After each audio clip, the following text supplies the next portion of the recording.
Hey, what's up everybody? Eternal Fire here, and today we're going to be taking a look at all of the new mounts that I know of in 7.3. So there's a ton of mounts out now, and I mean, some of them are really like super amazing. There's a wide variety from raiding to questing to professions like fishing and just a bunch of different things. You know, I think there's going to be some that you're probably going to have to camp rares in the world, and so I'm really excited about these mounts, and some of them look awesome. So without further ado, let's get started taking a look at the mounts. So the first mount up is the Light Forged Warframe. You get this from the faction Army of the Light when you reach Exalted with them, and it costs 500,000 gold. So it's a ton of gold, but this mount is like just stunningly awesome. It's a reskin of other models, but I mean the amount of detail that is in this mount is just, it's incredible. So it is very expensive, and you need to get Exalted with Army of the Light, which you'll probably just do through questing and world quests. But very, very much looking forward to getting this one. Next we have Shackled ur'zul. This is the drop off Argus the Unmaker on Mythic difficulty. So my guess is obviously like all the other raids, when you beat the last boss on Mythic difficulty, you're going to get this mount, or somebody will get this mount. But I mean, this mount is insane. It basically looks like a Hippogriff reskin with a slight modification on the fell side. So I mean, just look at those faces in the mouth, man. That is just creepy as can be. Now we have the Ruin Striders. They're from the faction Argusian Reach. When you reach Exalted, each one costs 10,000 gold, and it's basically just the Talbuck reskin, definitely beefed up from the original versions in Burning Crusade. But the nice thing is, if you're working on collecting mounts and farming them and going for achievements to get as many mounts as you can, just from getting Exalted with Argusian Reach and you have 60,000 gold to spare, you can get 6 different skins of the same mount.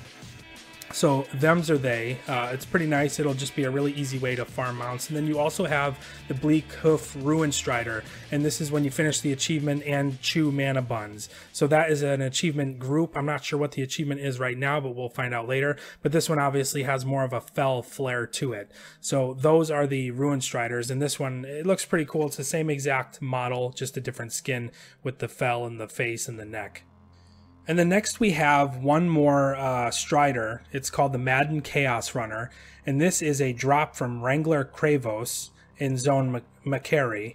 And what I'm guessing is it's probably some, you know, one of the rares in that zone, and it drops the mount. So it's probably going to be one of those things where you go to the zone and you just camp with 40 people for the chance for the rare to spawn, and then if you kill it, you'll get the mount. That's what I'm guessing, and it seems like, based on what you'll see later in the video, there's a few of these types of mounts.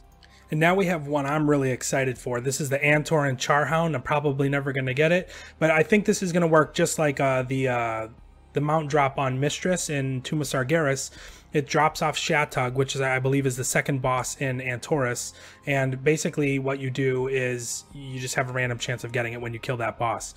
And then here you have the Antoran Gloomhound, and you get this from Glory of the Argus Raider. So when you complete the achievements for the Antorus, the Burning Throne raid, this is the mount you will get. So I'm definitely going to get cracking on those achievements ASAP, because this is a mount that I definitely want to have. It just looks amazing. It's a totally new model, I think. And even if it's not, it just, the color scheme and the graphic of it is just, it's an incredible mount. I can't wait to get it. So yeah, this one, random chance off of the second boss Shatug, and then this one is when you complete the meta achievement, Glory of the Argus Raider. Next we have a bunch of Manta Rays. Most of them come from the Fell Spotted Egg. We're not sure how to get that. And then there's one that looks like you have to kill a rare in Makiri, and it'll maybe drop from that.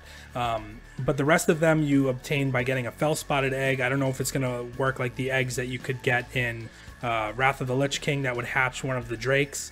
But we'll have to see. So that'd be pretty cool if, like, you know, just farming random stuff in the world in Argus would make that drop. I don't know. We'll have to see. Up next we have the Acid Belcher. He drops off Skreeg the Devourer, which looks to be a rare elite world quest in Makiri. McRae, whatever you call it. And then this one is just a drop off Argus. So I have no idea where this comes from, if it's just a random drop from any rares or something like that. Like they're linked together, so it doesn't, you know, specify. But they're just different skins of the Biletooth Gnasher, whatever you want to call this mount. And then you have another skin of it there, and it's off Skreeg the Devourer. So this boss potentially, this rare elite potentially has a chance to drop a lot of different mounts. So that's definitely something to work on. And there's another skin. This is a drop-off Blister Maw in Antoran Waste, so I'm guessing another rare elite. Maybe it's a world quest, maybe not. Now we have the Pond Nettle, and this is a profession mount. It's from fishing. And it's just a reskin of the other one that you can get already on live servers. But this is just from fishing. I don't know what you have to do. Is there certain nodes? Is it just a random chance to drop if you're fishing on Argus? We don't know. But we'll have to see. It's a pretty cool looking mount, and it's underwater. Next up, we have 3 different skins of the Fell Crusher Relic mounts. They look pretty cool, more Alliance than anything. I can't see myself personally riding this mount as a Horde player, but if you're Alliance, this is probably a really cool mount and you're excited to get it. So these 3 different skins are dropped off the Gleaming Footlocker, which we have no idea what the Gleaming Footlocker is or how to get it. We don't know if it's just like a chest in the world that you have to find or whatever. And then once somebody finds it, it'll just be easy to get, or, you know, we're not really sure. Maybe it'll be something, you know, for, you know, world quests from Paragon. You know, you get a Paragon chest after a certain amount of rep from a faction, and then that gives you a chance to unlock this mount, but we will have to find out. We simply don't know at this time. So yeah, these are some pretty cool mounts, and definitely worth looking into. And now on to PvP mounts. You see we have another version of the Fox that they introduced in Suramar. So you have an armored up PvP Fox that you get from the Death Guard and Eltharion in Orgrimmar, or whoever the PvP vendor is in Stormwind.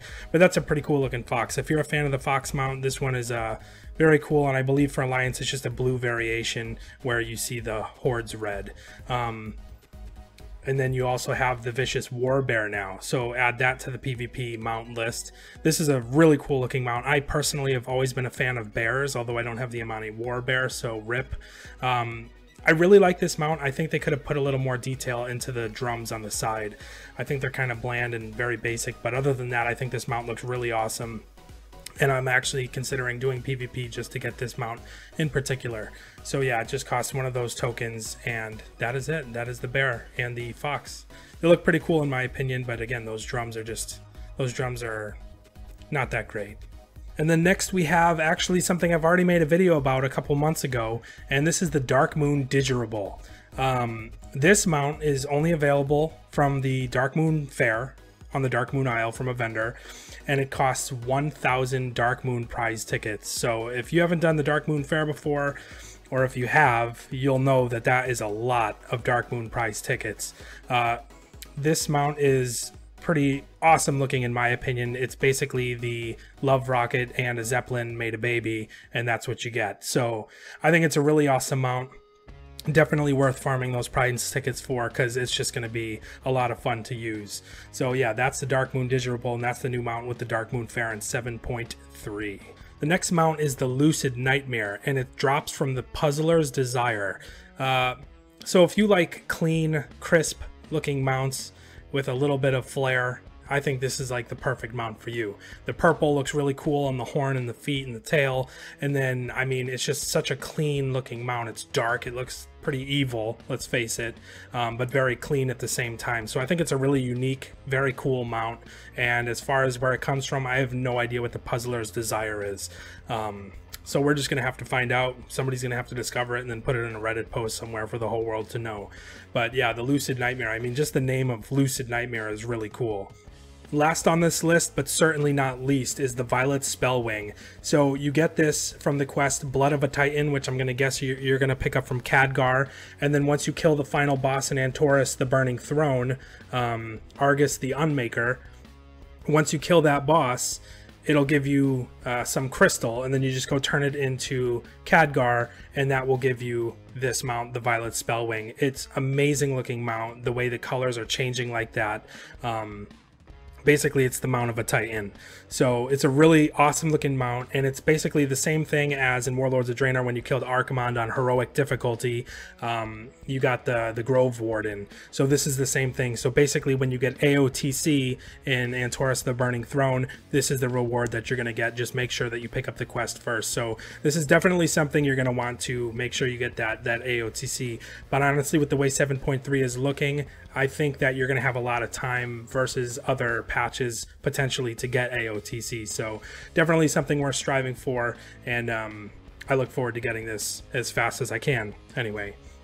I mean, just the colors, man. It goes from pink to blue, and just the depth and detail is just amazing. So alright, so that's the list I have right now for the mounts in 7.3. If I missed anything, let me know in the comment section below. I think there might be a couple profession mounts that I didn't cover, so just let me know. And I hope you guys enjoyed this video, found it helpful. If you did, leave a like, comment, and subscribe. Thank you so much for watching, and I will see you on the next one.